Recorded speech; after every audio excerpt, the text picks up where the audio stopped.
जिस देश में एक सुपरस्टार के कंधे का ऑपरेशन इतना महत्वपूर्ण हो जाए कि सारा का सारा मीडिया उसके दरवाजा के खड़ा रहे, लेकिन जिस तुकाराम ने बंदूक की नाल पकड़ के एक कसाब को जिंदा पकड़ लिया, उसके परिवार का हाल कोई नहीं पूछे, जिस देश में एक शाहरुख खान को अमेरिका के एयरपोर्ट पे रोक दिया जाता है तो उस देश के मंत्री पे बयान निकल आते हैं, लेकिन वो कलाम साहब जिनकी जुल्फ के एक झटके से परमाणु बन गया, उन्हें दिल्ली के एयरपोर्ट पे एक एयरलाइन ने रोका और उस देश के किसी मंत्री के कान पे जू नहीं रहेंगी। तब इस देश में ऐसी कविताओं की आवश्यकता है और ऐसे आयोजनों की आवश्यकता है। कमाल का देश है साहब।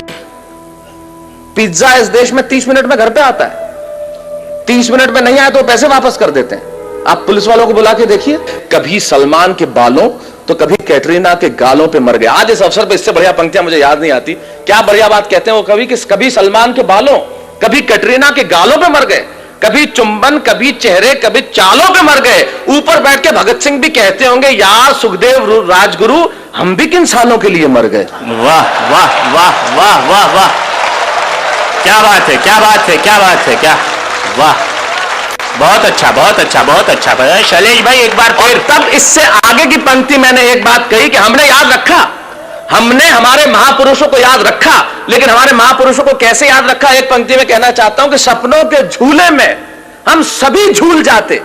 ये तो अच्छा है कि नोट पे छप गए, वरना महात्मा गांधी को भी भूल जाते। वाह वाह वाह वाह वाह, बढ़िया है, बहुत अच्छा बहुत अच्छा, वाह वाह। ये स्थिति हमारी हो गई।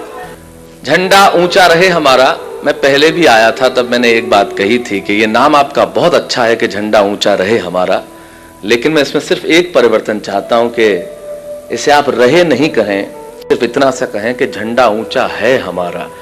इसमें रहे की आवश्यकता नहीं है, क्योंकि हमारा झंडा तो हमेशा सदैव ऊंचा है। मैं सिर्फ 4 पंक्तियां आपके इस अभियान को समर्पित करते हुए सुनाना चाहता हूं, फिर जैसा आप कहेंगे कर दूंगा। पूरी दुनिया में जितने देश हुए, जितने लोग हुए, भारत पे हमला करने में किसी ने कसर नहीं छोड़ी। किसी ने बंदूकों से किया, किसी ने गोलियों से किया, किसी ने बातों से किया, लेकिन हमला सभी ने किया और हम सारे हमले स्वीकार करते रहे। सारे हमले स्वीकार करने के बाद शायद दुनिया ने हमारे मौन को न जाने क्या समझ लिया। तब गणतंत्र दिवस की संध्या पे मेरे काव्य धर्म को निभाते हुए सिर्फ 4 पंक्तियां कहना चाहता हूं। हिंदुस्तान सारी दुनिया से क्या कहता है, सुने मेरी बात। इस अवसर पे शायद इससे श्रेष्ठ नहीं कह सकता बैरागीदा, अशोक जी ध्यान चाहूंगा, इस अवसर पे यही कह सकता हूं पूरी दुनिया को हिंदुस्तान की ओर से एक संदेश के सच है इरादे हमारे विध्वंसक नहीं है। सच है इरादे हमारे विध्वंसक नहीं है और अकारण युद्ध के हम भी प्रशंसक नहीं है। सच है इरादे हमारे, हिंदुस्तान सारी दुनिया से कहता है कि सच है इरादे हमारे विध्वंसक नहीं है, अकारण युद्ध के हम भी प्रशंसक नहीं है। अहिंसा के पुजारी हैं हम, लेकिन सुन ले दुनिया अहिंसक हैं हम, नपुंसक नहीं है। वाह वाह वाह वाह।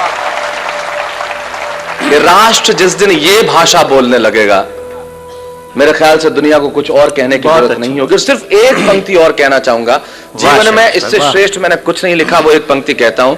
ये तिरंगा जिसे लहराते हुए आज हम बहुत गर्व महसूस करते हैं, जिसके नीचे खड़े होकर जनगणमन, मैं अभी पिछले दिनों सेल्युलर जेल देख के आया। यकीन मानिए उन लोगों ने भारत की आजादी के कुछ नाम हम गिन लेते हैं जिन लोगों ने प्राण दिए, ऐसे बहुत सारे नाम हैं जिन्हें हम जानते नहीं हैं, लेकिन अगर उन्होंने प्राण नहीं दिए होते तो इस तिरंगे के नीचे खड़े होकर आज हम मुस्कुरा नहीं रहे होते। उनके लिए सिर्फ एक पंक्ति कहूंगा, उससे श्रेष्ठ कह नहीं सकता, सिर्फ ये कि जिस दिन तू शहीद हुआ न जाने किस तरह तेरी मां सोई होगी। जिस दिन तू शहीद हुआ न जाने किस तरह तेरी मां सोई होगी।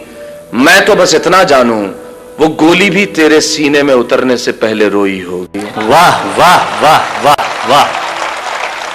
मित्रों, यह औपचारिकता नहीं थी, इस राष्ट्र के लिए ऐसा सोचना बड़ा आवश्यक है और सचमुच इस तरह के आयोजन की आवश्यकता है। संजय जी, मैं बधाई देना चाहता हूं, चारों तरफ तिरंगे लहरा रहे हैं, आप 5000 मोमबत्तियां लगाएंगे, झंडा ऊंचा रहे हमारा।